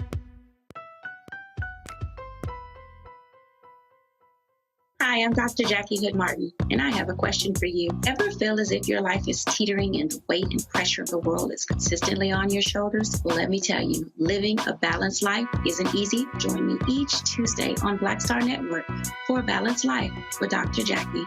We'll laugh together, cry together, pull ourselves together, and cheer each other on. So join me for new shows each Tuesday on Black Star Network, A Balanced Life with Dr. Jackie. Black Star Network is here. Oh, no punch! I'm real revolutionary right now. Thank you for being the voice of Black America. All momentum we have now, we have to keep this going. The video looks phenomenal. See, there's a difference between Black Star Network and black-owned media and something like CNN. You can't be black-owned media and be scared. It's time to be smart. Bring your eyeballs home. You dig? Hi, I'm Vivian Green. Hey everybody, this is your man Fred Hammond, and you're watching Roland Martin, my man, Unfiltered.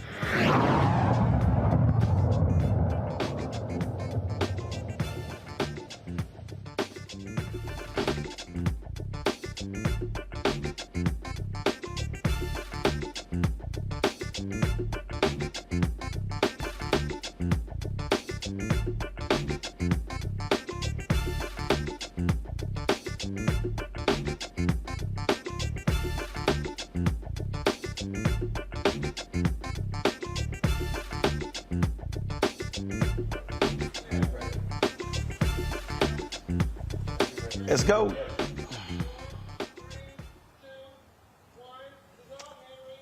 All right, folks, welcome back to Roland Martin Unfiltered on the Black Star Network. The State of the Black World Conference is taking place in Baltimore. Folks from all across the country and other parts of the world are going to be there. This is the Institute of the Black World's 21st Century State of the Black World Conference.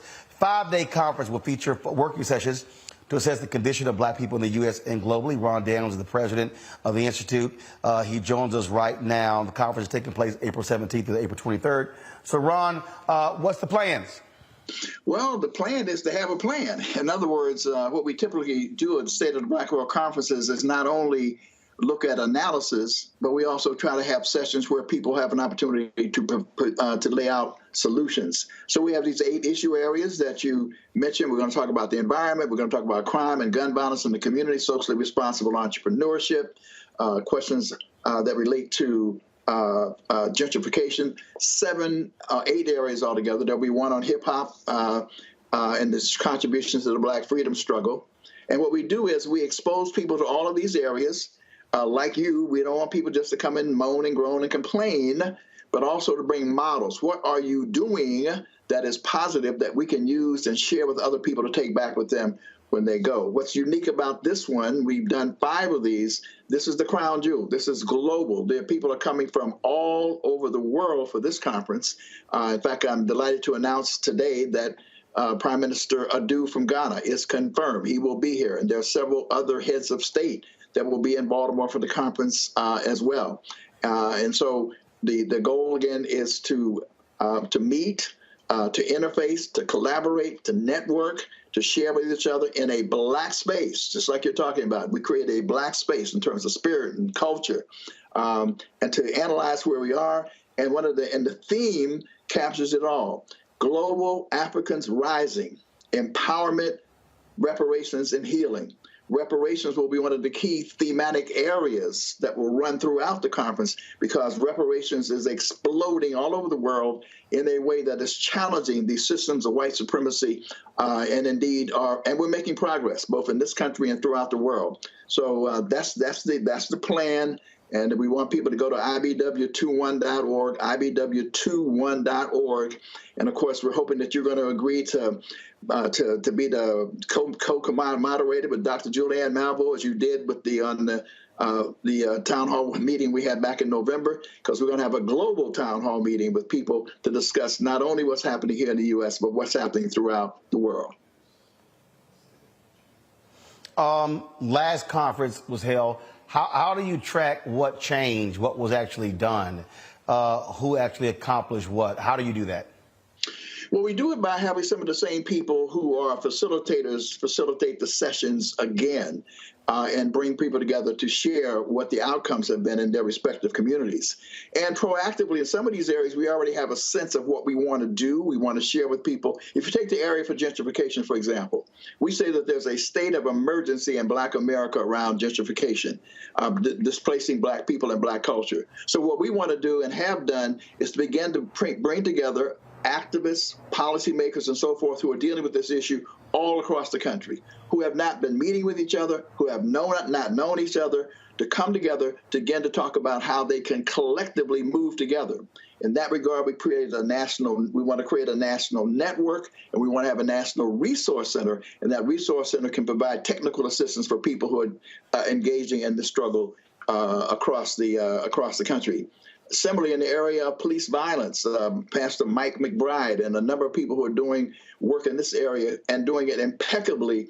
We want to gather as many people. As you well know, this is an area that is just cutting at the heart of Black people all across this country, bringing people together to figure out how we can best deal with this question of internal violence and fratricide. And there are people who are doing it and doing it relatively successful. How do we interface with each other and do that more consistently, both in terms of what we want to do internally, what we want private institutions to do, and what it is that we demand of government in order to help cure and heal our communities. So in area after area after area, that is the approach that we use. In fact, one of the things that we do is we have people, everybody will get a chance to see what's happening in each of these 8 areas. But on Saturday, one of the unique features of the State of the Black World Conference is you only pick one area and you stay in that one area. You'll have 3 2.5-hour sessions. So you take a deeper, more qualitative dive into that issue. So even though people would like to pick a little over here, a little over there, and we know that, we ask you to pick only one area. You get a chance to see what everybody's doing in their area. You get a window. You see the issues that are being covered. But you stick in one area so that you have an opportunity to get a deeper dive. And then on Sunday, we have people come and they report out. We create what we call a declaration of intent. We don't claim that IBW in and of itself and by itself has the ability to implement all the things that are being talked about, but at least we get an idea of what is being proposed and what organizations may actually come together to help implement a particular part of it. It is an incredible experience, and of course, again, this one is really larger than ever before because we have, again, key leaders from all across the world coming to interface with Black people. There's a global Black experience. Rebecca, your question for Ron. Sure, Dr. Daniels, in 2021, the Congress passed ARPA, the American Rescue Plan Act. It sent billions of dollars to the states that are now making its way to different Black communities that have to be spent by 2026. There are a lot of Black leaders across the country trying to figure out what to do with that money and how to move the Black community forward.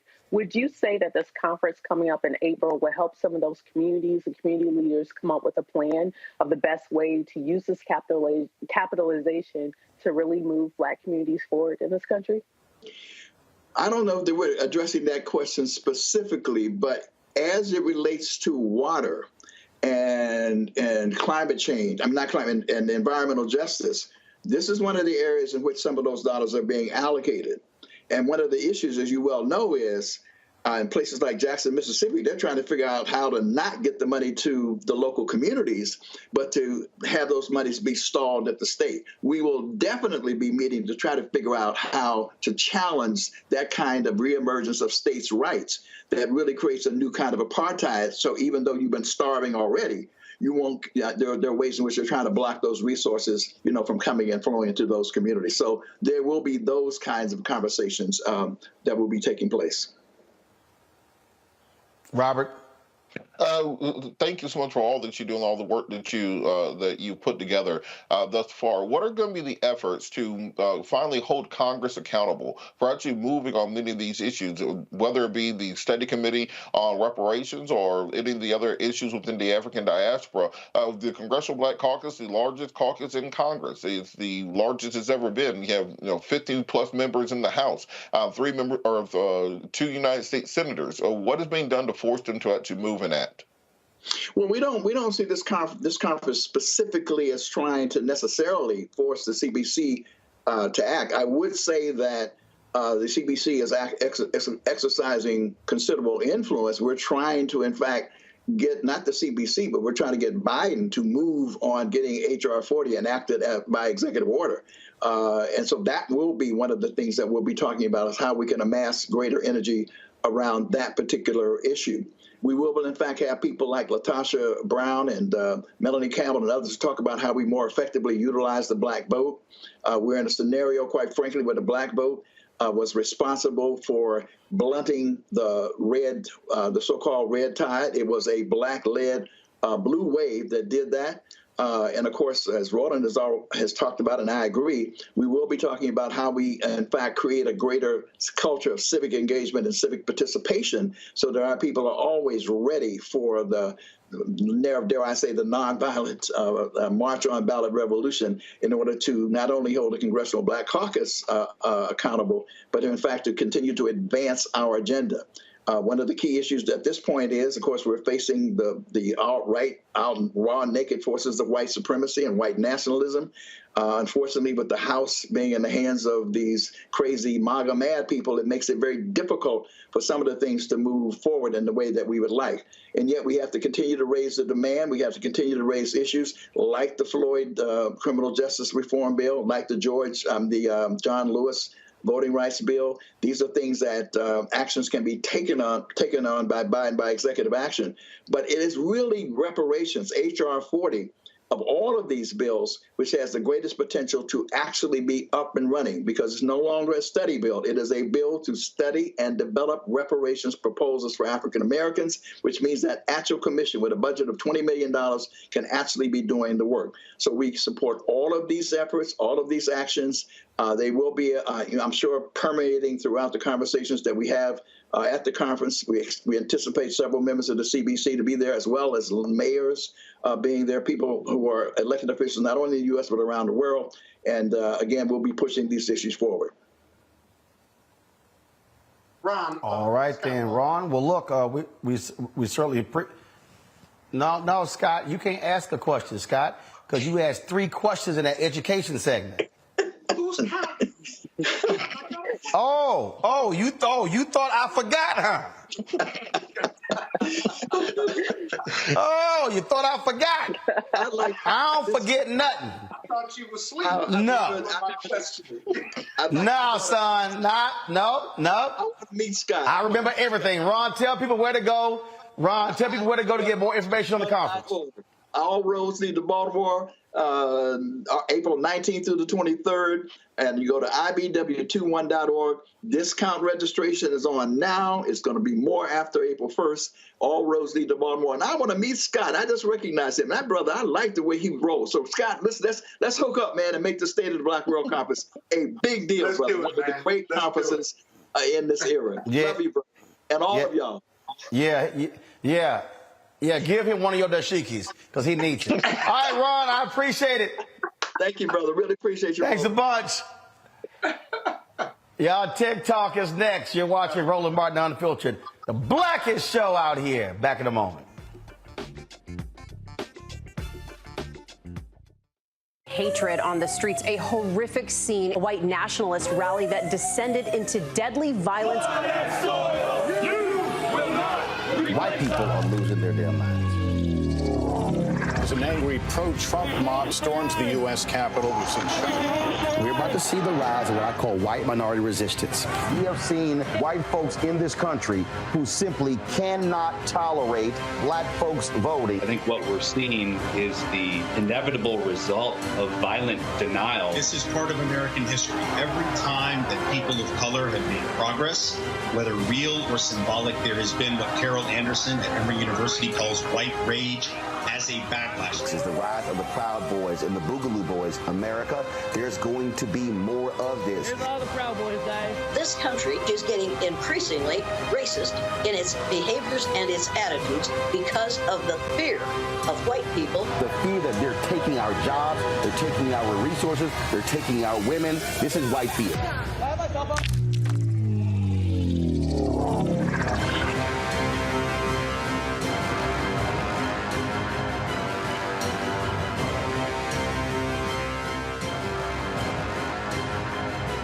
Pull up a chair, take your seat. The Black Tape with me, Dr. Greg Carr, here on the Black Star Network. Every week, we'll take a deeper dive into the world we're living in. Join the conversation only on the Black Star Network. Hey, I'm Donnie Simpson. What's up? I'm Lance Gross, and you're watching Roland Martin Unfiltered.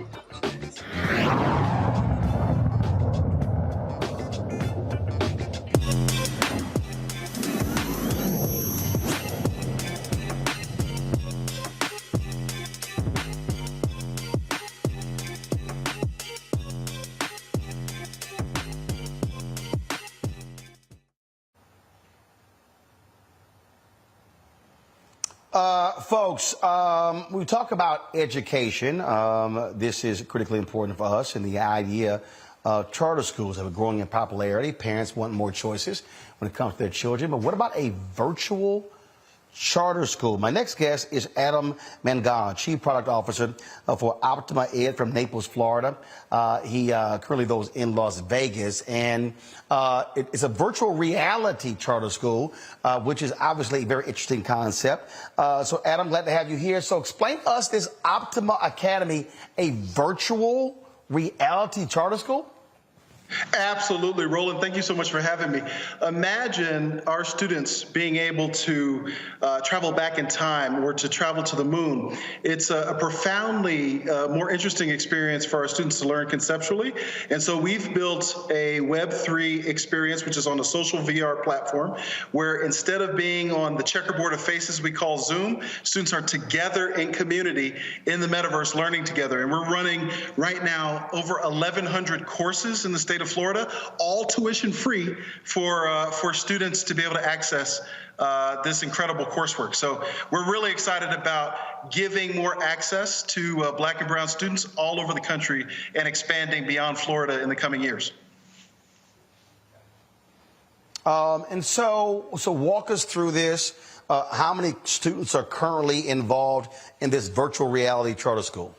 Yep. So we have 200 students enrolled today, 2 of which are my own, 3rd and 4th grader. And you can imagine, Roland, Alexander doesn't become great without Aristotle coming into his home. And so the idea was that we could hack time and space and bring the very best teachers in the country to students in the comfort of their home. Some of your previous guests this evening have articulated the trouble that Black and brown students are having accessing incredible faculty, and this solves a big problem. There are huge barriers to community education, and you've seen over the course of the last couple of years, before the pandemic, we had about 3% of our Black families homeschooling. Now we have 16% of our Black families homeschooling, and we need a curriculum that is excellent, that will be able to be accessed by all of these families. Questions from our panel. Let me start first with Robert. You mentioned Florida. Ron DeSantis ain't gonna try to come shut you down or anything, as you know. They don't really like Black folks learning too much stuff. So, but I think the idea of this is outstanding.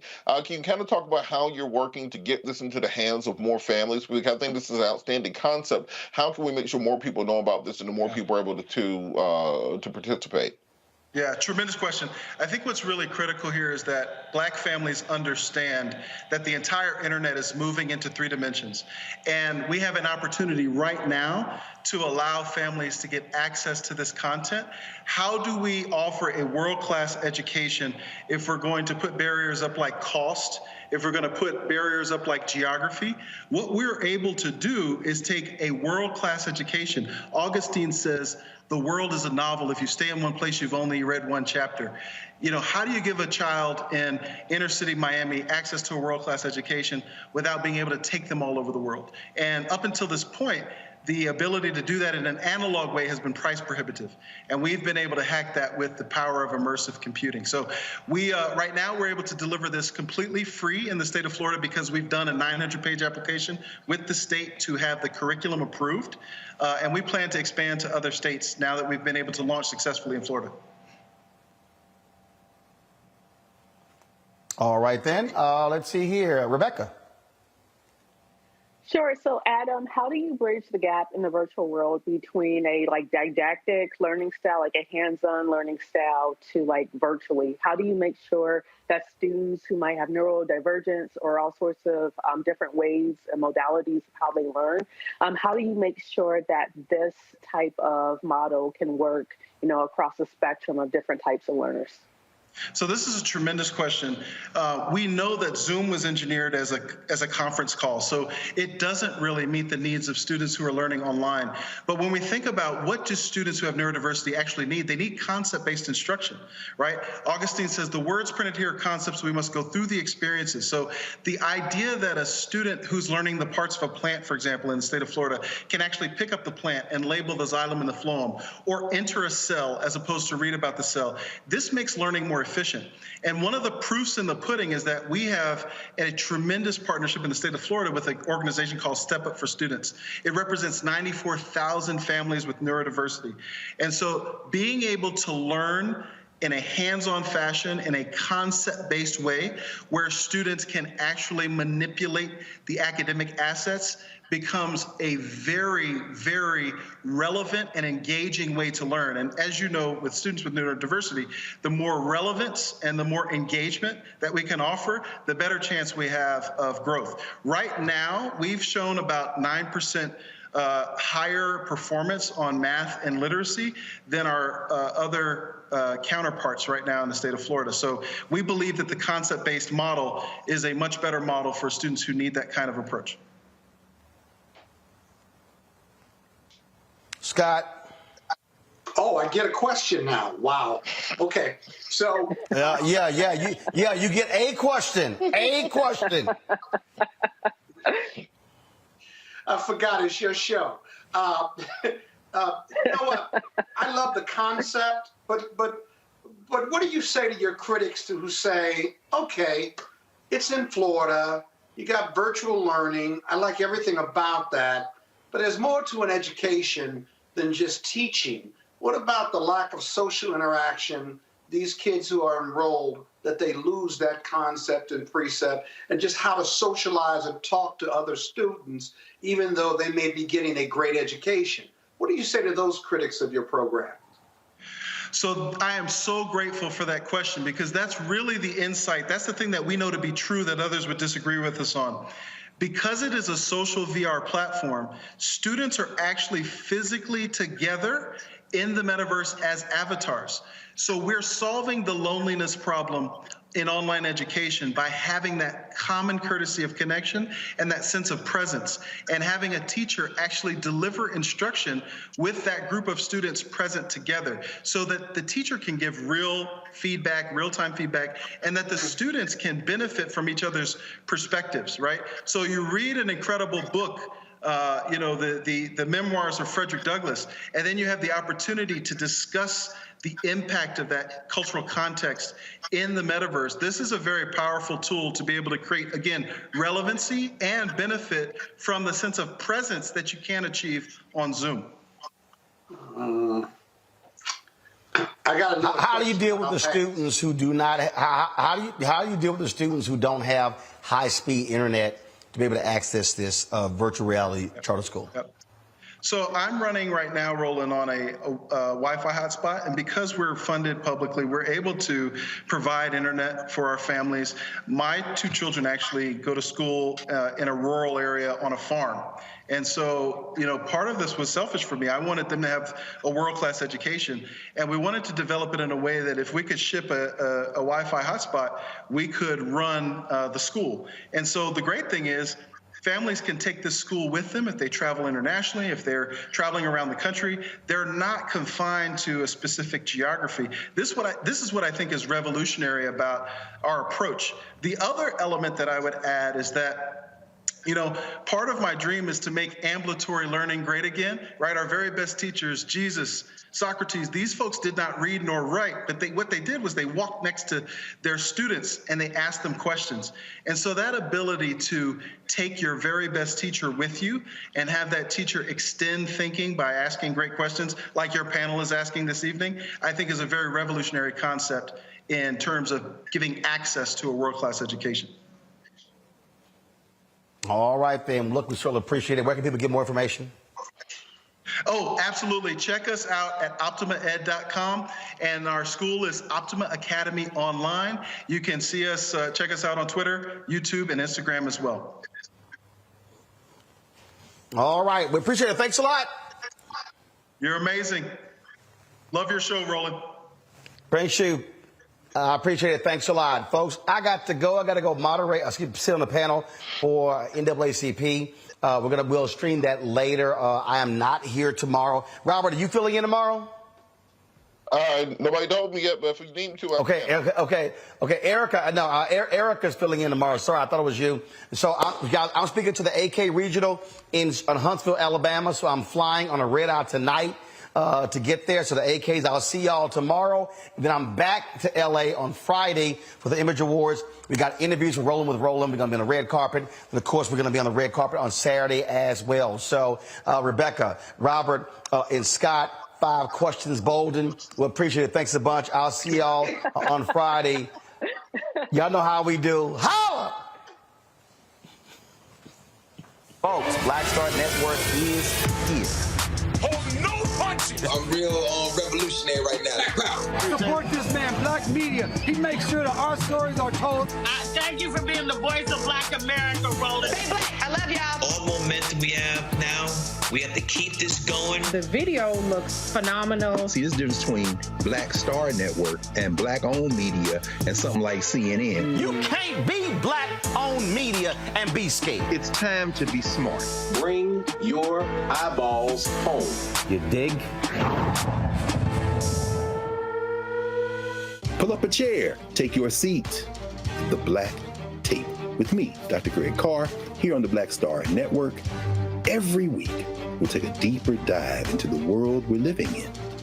Join the conversation only on the Black Star Network. Hi, I'm Dr. Jackie Hood-Martin, and I have a question for you. Ever feel as if your life is teetering and the weight and pressure of the world is consistently on your shoulders? Well, let me tell you, living a balanced life isn't easy. Join me each Tuesday on Black Star Network for A Balanced Life with Dr. Jackie. We're all impacted by the culture, whether we know it or not. From politics to music and entertainment, it's a huge part of our lives, and we're going to talk about it every day right here on The Culture with me, Faraji Muhammad, only on the Black Star Network. I'm Deborah Owens, America's Wealth Coach, and my new show, Get Wealthy, focuses on the things that your financial advisor and bank isn't telling you, but you absolutely need to know. So watch Get Wealthy on the Black Star Network.